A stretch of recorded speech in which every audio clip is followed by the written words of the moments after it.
한번 인사하겠습니다. 하나님이 지금도 잘해주십니다. 하나님이 지금도 잘해주십니다. 오늘 주님께서 또 말씀을 하시는데 비유를 들어서 말씀을 하십니다. 근데 오늘 비유를 읽어보면 이게 무슨 비유인지 좀 헷갈리죠. 그래서 성경 가운데 많은 비유 가운데 이제 난해한 비유 중에 하나로 이렇게 속해집니다. 그래서 여러 가지 해석들도 있고 또 학자들마다 사람들마다 다르게 보는 견해들도 있는데 왜 힘든가 하면 이 비유가 보면 뭐 청지기는 누구를 의미하고 주인은 누구를 의미하고 이렇게 해서 하나하나가 딱딱 맞아 떨어지면 비유가 쉬운 비유인데 이게 그런 식의 비유가 아닌 것입니다. 그래서 힘들고 우리가 알아야 될 것이 그럼 주님께서 이 비유를 통해서 우리에게 주고자 하는 메시지가 뭐냐, 그 핵심을 알면은 되겠죠. 그래서 1절부터 한번 보시면 한 부자가 있었는데 이 부자에게 청지기가 있었습니다. 이 청지기는 뭡니까? 자기 것을 가지고 있는 사람이 아니죠. 물건을 맡은 사람입니다. 그 청지기인데 청지기가 맡은 것을 지금 낭비를 하고 있었어요. 그러고 난 다음에 주인이 나중에 알게 됩니다. 그래서 그 주인이 청지기를 불러다가 왜 이렇게 낭비를 하느냐 하면서 2절 말씀 보면 청지기 직무를 계속하지 못하리라 하니, 청지기 직무를 계속하지 못하겠다. 오늘날로 말하면 이제 해고로 통보를 하게 되는 거죠. 그러고 난 다음에 이 청지기가 고민을 합니다. 자기가 해고당하고 나면 그럼 앞으로 무엇을 먹고 살 것인가, 어떻게 살 것인가. 빌어 먹고 살자고 하니까 이제 부끄럽고, 그렇다고 뭐 노동을 하고 하자니까 체력이 따라주지 않고 이제 어떻게 살 것인가 고민을 하다가 꾀를 내는데, 지혜를 내는데 그 지혜의 내용이 4절부터 7절까지 말씀이죠. 4절을 한번 보시면 내가 할 일을 알았도다. 이렇게 하면 직분을 빼앗긴 후에 사람들이 나를 자기 집으로 영접하리라 하고, 5절 주인에게 빚진 자를 일일이 불러다가 먼저 온 자들에게 이르되 네가 내 주인에게 얼마를 빚졌느냐. 6절 말하되 기름 100마리이다. 이르되 여기 내 정서를 가지고 빨리 앉아 50이라 쓰라. 7절 또 다른 이에게 이르되 너는 얼마나 빚졌느냐. 이르되 밀 100석이니이다. 이르되 여기 내 정서를 가지고 80이라 쓰라 하였는지라. 자, 이 청지기가 주인에게 빚진 자, 자기에게 빚진 자가 아니죠. 왜냐하면 자기는 청지기니까 주인에게 빚진 자들을 다 불렀습니다. 2명만 부른 것이 아니라 더 많은 사람들을 불렀겠죠. 불러가지고 얼마를 빚졌느냐 했을 때 한 사람이 뭐 기름 100말, 그러면 50이라고 적어라. 지금 깎아주는 거예요. 또 어떤 사람은 또 밀 100석, 그럼 여기다가 또 80에다가 적어라. 이렇게 막 깎아주는 겁니다. 자, 그러면 오늘날 만약에 이런 청지기가 있다면 이 사람은 어떤 사람일까요? 이 사람의 모습을 보니까 문서를 조작하는 사람이잖아요. 사기캐가 아주 많은 그런 사람이죠. 만약 오늘날 어느 회사에 내가 경영자인데, 내가 주인인데 그 경영하고 있는 경영자가 이런 식으로 경영을 하는 것을 발견을 하면 보통 사람들은 어떻게 대하겠습니까? 바로 고발하겠죠. 고발하고 고소하고, 이거는 있었으나 안 되는 그런 일들을 지금 하고 있는 겁니다. 그러니까 지금 좋은 일이 아닌 겁니다. 그런데 이 비유의 문제는 무엇인가 하면 이 주인이 이 청지기가 이렇게 행동한 모습을 보고는 칭찬을 해버렸다는 거예요. 그것이 이제 8절 말씀이죠. 8절에 주인이 이 옳지 않은 청지기가 일을 지혜 있게 하였으므로 칭찬하였으니, 그 주인이 이렇게 사기꾼 같은 이런 청지기를, 아주 못된 사람인데 이 청지기를 칭찬하니까 우리 보고 어떻게 살아라는 이야기인가. 이 비유가 우리도 그러면은 그냥 이런 식으로 살아라는 이야기인가, 이렇게 오해하기가 쉬운 그런 본문이죠. 근데 주인이 칭찬한 것은 그 사람의 어떤 됨됨이를 칭찬한 것이 아니고 그 사람 자체는 분명히 불의한 사람이 맞습니다. 의롭지 않은 사람이고 악한 사람이 맞는데, 그런데 이 사람이 했던 지혜에 대해 가지고 칭찬을 하고 있는 거예요. 지혜. 그럼 마치 무엇과 비슷한 건가 하면 우리가 예를 들어서 뭐 사기꾼이나 뭐 이런 사람들 보면 머리가 참 좋잖아요. 그런데 사람들이 도저히 빠져나올 수 없도록 사기당할 수밖에 없도록 그렇게 사기를 치는 기가 막힌 그런 수법들을 쓰는 것을 보면 나중에 모든 일들을 알고 난 다음에 우리가 감탄할 때가 있죠. 야, 정말 머리 좋다. 정말 대단하다. 지혜가 있다. 그렇다고 해서 그 사기꾼을 칭찬하는 게 아니잖아요. 정말 머리 좋다라고 이렇게 하는 것이 사기꾼처럼 그렇게 살자라는 것이 아니라 사기꾼은 나쁜 사람이지만 그 사람의 어떤 지혜가 있다. 이 지혜는 또 따로 별개로 참 지혜가 이거는 놀라운 정말 뭐 똑똑합니다. 이렇게 말하듯이 주님께서 지금 주인이 칭찬하는 것이 그 사람의 옳다, 훌륭하다 그것을 칭찬하는 것이 아니라 그 사람이 가지고 있는 지혜에 대해서 똑똑함에 대해서 이렇게 처신을 칭찬하고 있는 그런 부분이죠. 자, 그러면 어떤 지혜를 지금 칭찬하고 있느냐 봤을 때 이 사람이 뭘 했는가 하면요. 자기가 해고당할 것을 알았습니다. 그리고 그래서 해고당한 뒤에 자기의 인생을 어떻게 살 것인가 거기에 대해서 대비를 했다라는 거예요. 그래서 어떻게 대비를 하죠? 해고되기 전에 그때가 기회가 있는 거죠. 해고당하고 난 뒤에는 더 이상 기회가 없는데 해고되기 전에 자신이 가지고 있는 자기의 지위, 자기의 기회, 또 자기의 재산을 이용해가지고 해고되고 난 뒤에 그때를 지금 대비하고 준비하고 투자하고 있는 그 모습을 지금 칭찬하고 있는 모습인 거예요. 그러니까 오늘 우리의 삶에 적용을 하면 우리 모두가 다 청직이죠. 오늘 우리가 가지고 있는 시간과 물질과 재능과 이 모든 것들을 보면 하나님께서 우리에게 다 맡겨두신 것인 줄로 믿습니다. 그래서 우리가 가게 될 때는 어떤 것도 가지고 가지 못하는 거죠. 그런데 우리가 주님께서 맡겨두신 것을 가지고 사는데 시간도 낭비하고 재능도 낭비하고 인생도 낭비하고 살 때가 참 많이 있잖아요. 근데 결국에는 해고당할 날이 온다는 겁니다. 이때 해고는 우리에게 어떤 의미일까요? 우리가 결국 이 땅을 떠나게 될 죽음을 맞이할 때가 지금 온다는 이야기죠. 그럼 해고 날짜 오기 전에 어떻게 대비를 해야 될 것이냐? 오늘 이 본문의 청지기를 보면 우리가 지금 이 땅에 사는 동안에 하나님께서 나에게 맡겨두신 것들이 있는데 저에게는 시간이 있죠. 물질도 있죠. 목사라는 직분도 있습니다. 근데 여러분에게는 하나님께서 어떤 것을 맡겨두셨습니까? 사람마다 각자가 다르잖아요. 어떤 사람에게는 정말 좋은 지혜가 있을 수도 있고 어떤 사람에게는 물질을 맡겨두셨을 수도 있고 그런데 중요한 것은 이런 것들을 가지고 우리가 이 땅을 떠나고 났을 때 이 땅의 생이 끝났을 때 그때 그 이후의 삶에 대해서 대비를 해야 된다는 것을 우리에게 교훈을 주는 거죠. 쉽게 말하면 영원한 삶을 위해 지금 내가 맡아놓은 것 그것을 가지고 영원한 삶을 위해서 투자하고 사용하고 준비를 하라는 이야기입니다.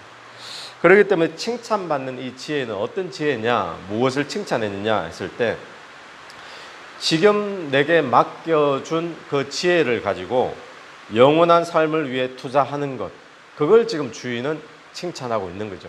그럼 오늘 저와 여러분에게 주님께서 맡겨두신 것이 있습니다. 공통적으로는 시간이 있죠.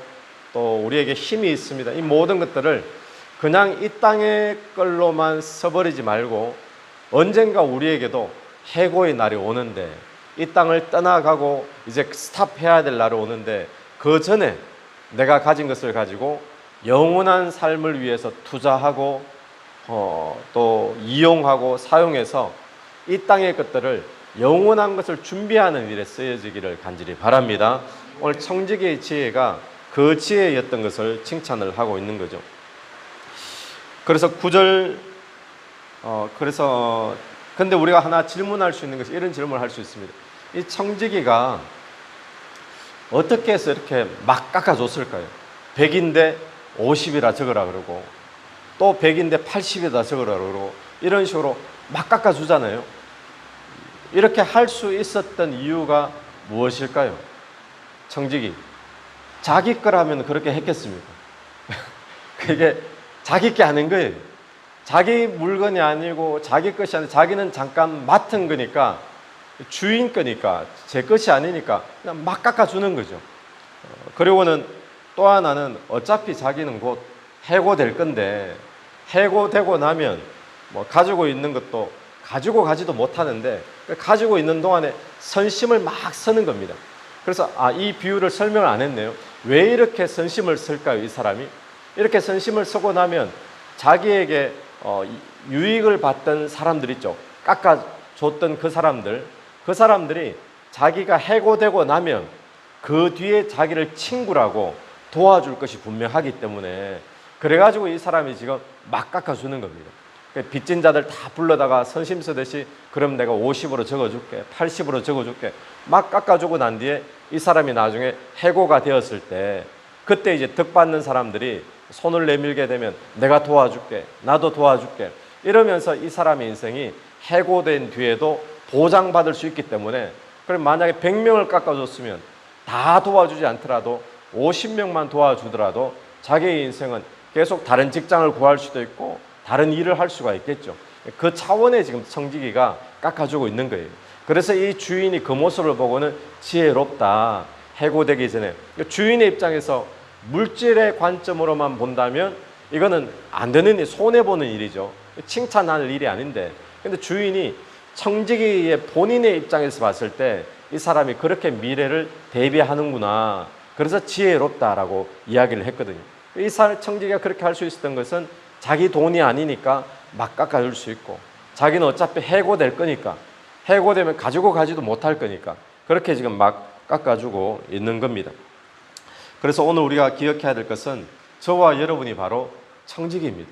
하나님께서 우리에게 맡겨주시는데 우리가 어떻게 적용해야 될 것인가. 내가 지금 가지고 있는 것이 있는데 이거 전부 다 누구 거라는 거예요?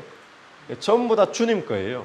주님께서 나에게 다 맡겨주신 거지, 돈도 그렇고 내 힘도 그렇고 젊음도 그렇고 내가 가진 재능도 그렇고 전부 다 내 것이 아니라 다 주님 거고, 우리가 언젠가 해고될 날은 그때는 아무것도 가지지 못하고 그냥 떠나가게 된다는 거예요. 그러면 이걸 내가 주님께서 맡겨두신 이걸 가지고 내가 어떻게 이용해야 될 것인가. 지혜로운 것은 뭔가 하면 그걸 잘 이용해서 미래를 투자하라는 거예요. 영원한 것에 투자하라는 거죠. 오늘 저와 여러분이 가지고 있는 물질이나 재능이나 이 모든 것을 가지고 영원한 삶을 위해 투자하고 준비할 수 있게 되기를 간절히 바랍니다. 그걸 지혜롭다라고 이야기를 하고 있는 겁니다. 그래서 9절 말씀 보시면, 내가 너희에게 말하노니 불의의 재물로 친구를 사기라. 그 재물이 없어질 때에 그들이 너희를 영주할 처소로 영접하리라. 이 9절, 이게 오늘 이 비유의 해설이죠. 그러니까 불의한 재물 그랬는데, 여기서 불의한 재물이라는 것은 이 부당한 방법, 범죄를 통해서 벌어들인 돈을 의미하는 것이 아닙니다. 그래서 돈은 범죄해서 도둑질해서 벌어들였는데 이 돈을 가지고 친구를 사귀라, 그런 의미가 아니고, 여기에 이제 불의한 재물이라는 것은 유대인의 관점에서 세상을 이원론적으로 보는 그런 관점 속에서 보면 세상의 모든 것들은 좀 불의하다, 이렇게 봤을 때 세상의 돈도 불의한 돈이 되는 거죠. 그런 관점에서 불의한 돈이라고 표현을 했는 겁니다. 그러니까 이 이야기는 앞에 비유에서 봤을 때 빚을 깎아주고, 그리고는 그걸 가지고 돈을 깎아줬잖아요. 자기 어떤 물질의 그 권한을 이용해서 그걸 가지고 친구를 사귀라. 그러면 그 친구가 그 재물이 없어지고 난 뒤에도 너를 거할 수 있는 그런 거처를 마련해 줄 것이다. 그런 이야기죠. 그러니까 이 친구는 오늘 우리에게 누가 될 수 있겠습니까? 우리의 진실한 친구, 영원한 친구, 하나님 주님이 되시는 줄로 믿습니다.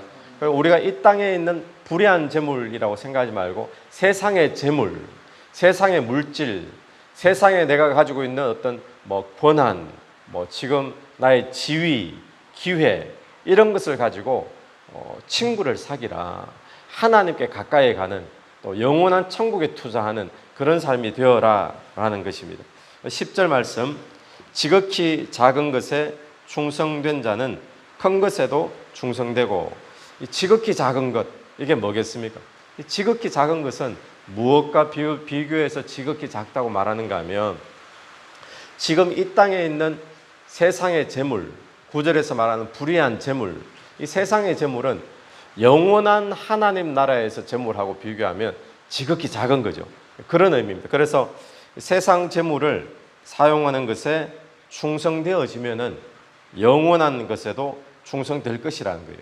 그래서 11절도 마찬가지인데, 너희가 만일 불의한 재물에 충성하지 아니하면 누가 참된 것으로 너희에게 맡기겠느냐. 세상 재물도 충성되이 사용하지 못한다면 어떻게 더 크고 영원한 나라의 하나님의 재물을 맡기겠느냐, 그런 의미죠. 그래서 오늘 이 본문이 우리에게 주는 것은, 우리가 세상 재물을 가지고 있습니다. 이 세상의 재물은 돈도 되고, 또 세상에 사는 동안에 나의 재능도 되고, 또 주님 주신 시간도 되고, 또 모든 기회들이 다 세상 재물, 이 본문에서는 불의한 재물로 표현했는데, 불의라는 것을 생각하지 말고 세상이라고 생각해야 돼요. 주신 것이 있는데 이걸 가지고 뭘 해야 될 것인가, 우리가 영원한 하나님 나라 위에서 투자하는 삶이 되는 것, 그것이 이 세상 재물을 가지고 충성되이 사용하는 거죠. 그렇게 되어질 때 영원한 나라의 재물을 주님께서 맡겨주실 것이다 라고 분명히 말씀하고 있습니다. 그러면서 마지막 오늘 본문의 정리는 13절입니다. 집 하인이 두 주인을 섬길 수 없나니 혹 이를 미워하고 저를 사랑하거나 혹 이를 중히 여기고 저를 경히 여길 것임이니라. 자, 두 주인을 섬길 수 없다 그럽니다. 여기서 말하는 두 주인은 누굴까요? 마지막에 보면 너희는 하나님과 재물을 겸하여 섬길 수 없느니라. 하나님도 섬기고 재물도 섬기고, 이건 이렇게는 안 되어진다는 거예요. 될 수가 없다는 겁니다. 우리 하나님만 섬겨야 되죠. 재물은 그럼 뭡니까? 재물은 우리가 섬기고 쫓아가고 따라가고 그렇게 해야 될 존재가 아니라, 재물은 우리가 사용해야 될 거죠. 그런데 무엇을 위해서 사용해야 될 것인가? 앞에 본문에 나오는 거죠. 비유에 나오듯이 이 재물을 가지고 뭘 해야 될 것인가? 우리가 이 땅에 언젠가는 해고되고 떠날 것인데, 이 땅 이후의 삶을 위해, 하나님 나라 위해 친구를 사귀는, 이 땅 이후의 천국을 위해 투자하고 준비하는 그런 재물로 쓰여진다면 우리가 이 재물을 가지고 충성된 종이다라고 일컬음을 받게 될 줄로 믿습니다. 그래서 우리에게 주신 것, 우리는 지금 청직입니다. 모든 맡겨진 것, 나의 기회, 시간, 물질, 우리 영원한 나라 위에 쓸 수 있는 저와 여러분 되기를 간절히 바랍니다. 같이 기도드리겠습니다. 하나님 아버지, 은혜를 감사합니다. 주님께서 우리에게 맡겨두신 것들이 각자에게 다 있을 텐데, 주님 청지기의 모습, 이 청지기의 지혜 본받을 수 있도록 도와주시옵소서. 세상에 주님께서 맡겨두신 것들을 가지고 언젠가 우리 인생도 하나님 앞에 불려갈 때 주님 영원한 것을 위해 투자하고 또 영원한 것을 위해 준비할 수 있는 그런 맡겨두신 것들이 다 될 수 있도록 도와주옵소서. 예수님 이름으로 기도드립니다. 아멘. 오늘 또 예수 이름으로 승리하시는 하루 되길 바랍니다.